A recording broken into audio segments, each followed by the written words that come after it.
My two Satoshis, this is my two Satoshis. Tune in and get the latest and greatest. I'm stacking Toshis, yeah.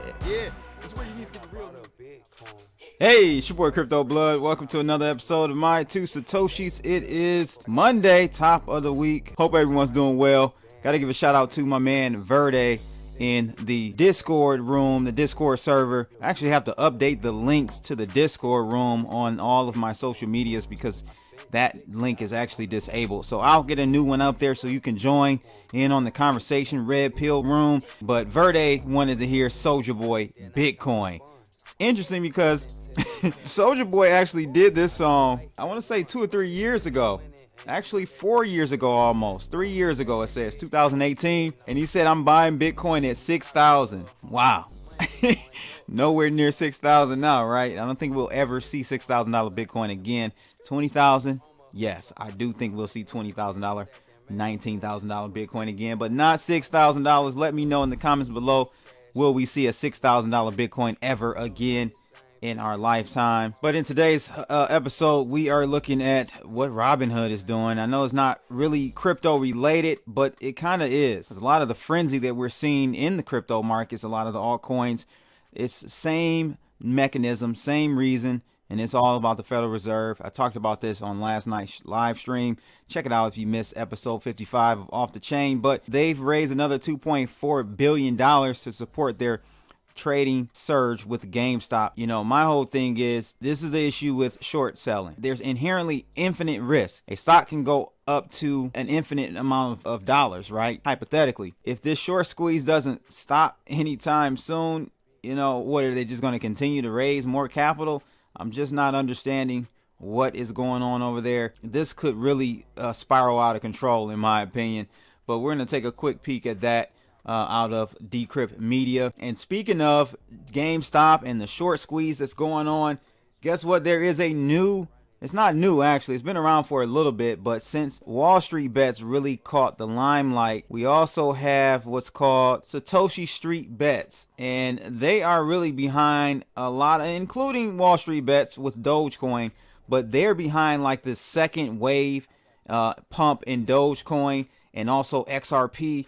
So we're going to take a look at this Reddit group and what they're doing as far as pumping Dogecoin and XRP. Now, once again, I want you guys to be careful. This is an opportunity for those who are still in XRP, in my opinion, to break even if you bought at the 60-cent range, or make a lot of money if you bought in the $30, $28, $30 range. Take this opportunity to lock in those gains. I'm not an XRP fan at all. Never touched the coin, but you know, hey, I'm reporting on cryptos, right? So a lot of people, unfortunately, are in XRP. So I just want to give you guys an update on that. And we always talk about how markets can stay irrational longer than you can stay solvent. Well, guess what? XRP, in lieu of its jumping 180 something percent, I think, in the last week, XRP is now having another exchange delist them, which is going to be about $50 million worth of volume a day.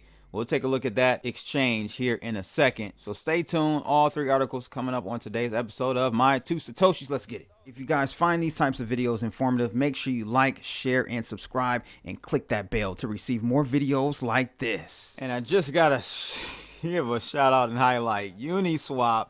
My God, $20 a token. This was an airdrop, people. This is a free token. I took my airdrop and sold in the $3 range, I believe. And it ran. It continued to run all the way up to like $8 back when it first came out.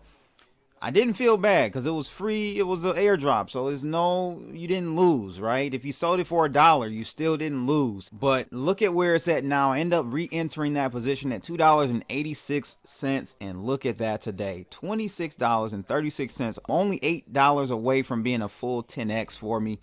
I've been taking profit along the way, but I still got a substantial amount left. This is great, man. This is just, there's no real reason for this pump.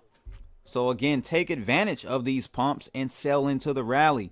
Fade the rally.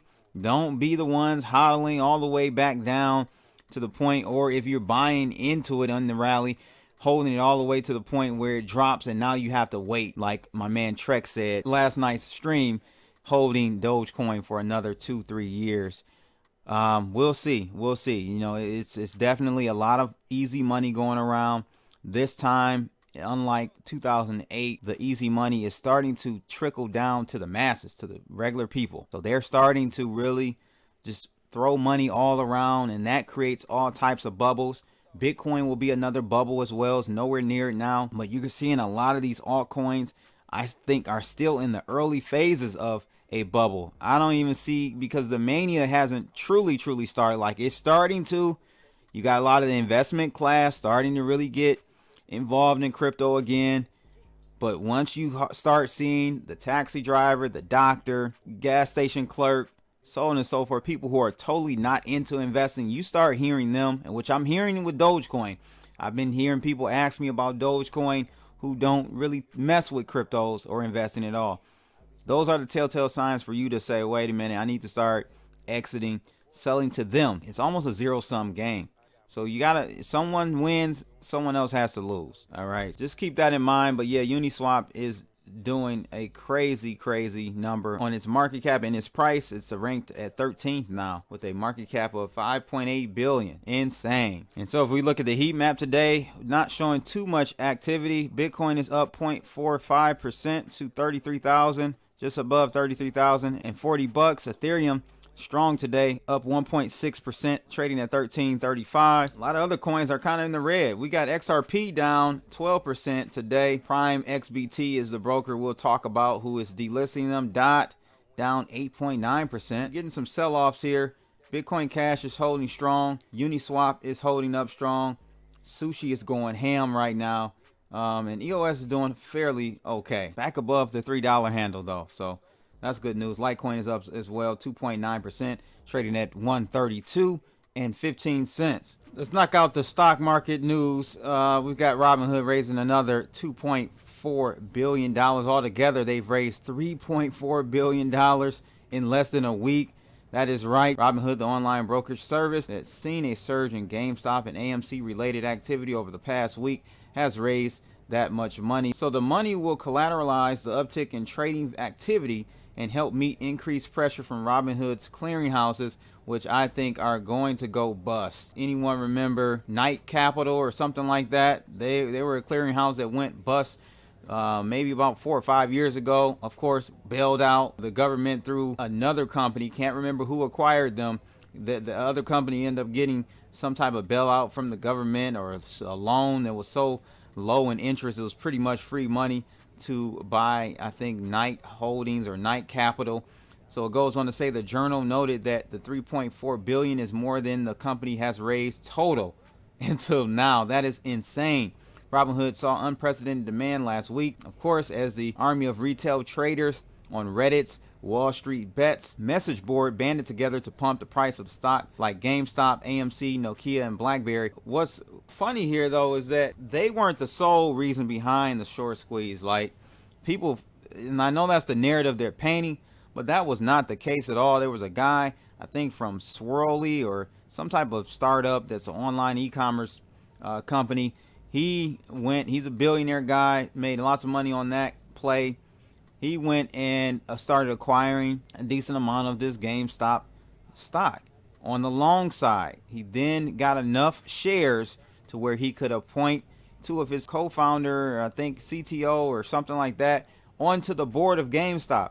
So when you see that, people on Wall Street started to say, wait a minute, maybe, just maybe, they're going to be able to turn this GameStop brick and mortar into an online behemoth for gaming. That was the catalyst. That was the start of it. Then when that was happening and these hedge funds saw that people were buying up, they started adding more shorts onto the position to try to keep that price suppressed, but they couldn't hold it back. They ended up going so deeply on the shorts that they were about 140% of the float were shorts. So they had oversubscribed on the shorts, and that just is a recipe for disaster. That's when Wall Street Bets saw this as a buying opportunity to possibly squeeze these individuals out. And that's exactly what happened. And so as things began to snowball, downloads of the Robinhood app shot up. On Friday alone, Forbes reported that there were about 1 million downloads. And so after that, Robinhood It restricted users' ability to buy into certain stocks last week, introducing limits for how many new shares each trader could buy. This is just complete rigging of the system. And so you've already got some customers already suing the app, alleging market manipulation. That's absolutely market manipulation.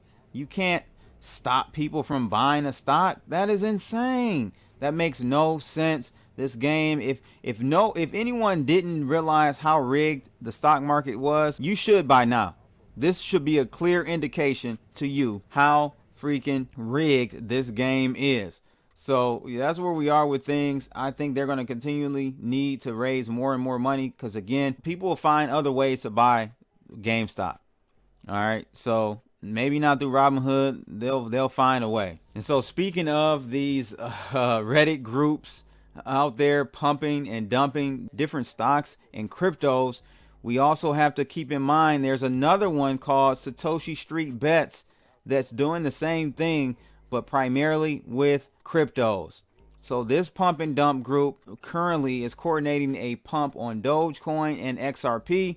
The XRP one seemed to have failed, or at least they have started the dump already, because as you guys saw, XRP was down 12% today. Dogecoin is also down today 19%. So it looks like the pump and dump may have already ended. I said the other day, don't mess with the Dogecoin at these levels.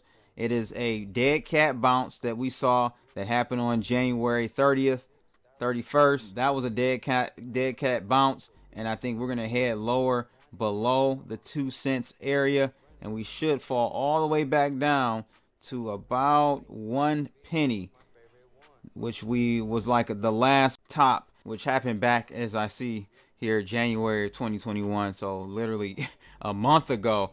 So we'll probably go back to that level. If we can't hold 1 cent, we're going to head even lower to about a half of a penny, which was back in December of 2020. So we'll see what happens from here. But ultimately, I think we are heading lower for Dogecoin. So move out the way. But this group, if you guys want to know, is out there on Reddit. Go out there and check them out. See what they're pumping. Doge everywhere. Elon Musk everywhere. Insane. These degen groups are hilarious. They've got 232,000 degens in the building. 7.3 thousand are getting wrecked right now. That must mean how many are online right now. That's hilarious. But anyhow, this group here is supposedly pumping Dogecoin and XRP.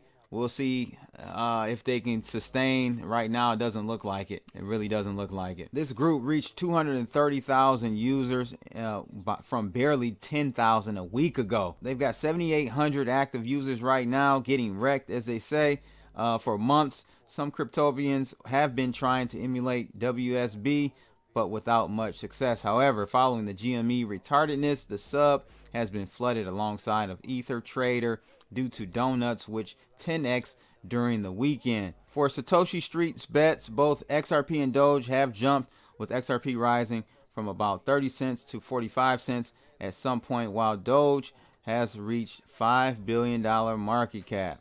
Oh my God, this is crazy. So just wanted to, put you guys up on, if you're not already aware of Satoshi Street Bets, very similar to Wall Street Bets, but for cryptos. Check them out. Maybe you can find some gems in there that they're pumping and get in ahead of the crowd. Who knows? Get your degen activity on. But speaking of XRP, yes, they have lost yet another exchange. That exchange is Prime XBT, which is set to delist XRP later this month, further drying up the token's liquidity. Cryptocurrency's derivative exchange Prime XBT is delisting XRP token on February 15th. Two trading pairs, that is the XRP versus USD and XRP versus Bitcoin, will be ultimately removed from the exchange starting from February 5th. Prime XBT users will no longer be able to open new positions with the token. So just to put it in perspective, Prime XBT is the largest exchange for trading derivatives with over $1.1 billion worth of daily trading volume, according to CoinGecko. The XRP USD pair and XRP BTC pairs cumulatively generate over $51 million worth of trading volume a day. So if you aren't aware, a lot of other exchanges, Coinbase, Bitstamp, Binance.us, and a litany of others have already removed this coin. And you'll see even more. Believe me, you'll see even more. And one last thing about Ripple, which is hilarious. They're demanding Bitcoin and Ethereum docs from the SEC admit their own legal fight, which is insane. Why do they need to see what happened with Bitcoin and Ethereum when they're clearly not even? That's like comparing apples to oranges, in my opinion. Ripple has taken the unusual step of filing a Freedom of Information request with the Securities and Exchange Commission, asking the agency to release documents concerning its determination that Bitcoin and Ethereum, the two most popular digital currencies, are not securities. The request comes a month after the SEC sued Ripple and two of its execs, alleging that they sold unlicensed securities in the form of XRP, a cryptocurrency created by Ripple. Wow, the letter that Ripple placed to them, the SEC that is, asks for any correspondence between the agency and those who helped create Ethereum, including Vitalik Buterin, Joe Lubin, and others. It also asks for letters between the SEC Chairman Jay Clayton, agency staff, and members of Congress. You can't ask for anybody from Bitcoin, right? Because we don't know who created it. That is the allure. That is the, I think, premium that you'll see forever with Bitcoin. The request is based on the Freedom of Information Act, a law intended to promote transparency in government. The FOIA requests, frequently used by journalists, permit the public to demand non-classified documents from a wide variety of federal agencies. So the court filing from Ripple said the SEC's filing, based on an overreaching legal theory, amounts to picking virtual currency winners and losers, as the SEC has exempted Bitcoin and Ethereum from similar regulations. So they're just trying to pick at the hornet's nest. They just don't get it. I think it's going to be a tough road for XRP. They're not going to win this. I'm sorry. They're just not. The way they're going about it is I think, not the right way. We'll see what happens, but definitely wanted to give you guys an update on what XRP is doing in the courtroom as well. There you have it, though, ladies and gents. Hope everyone enjoyed that episode. Make sure you like, share, and subscribe, of course, and click that bell to receive more videos like this. Shout out again to Verde for the song request, Soulja Boy, Bitcoin. Make sure you guys like, share, and subscribe, and click that bell to receive more videos like this. I'm out of here. Holla!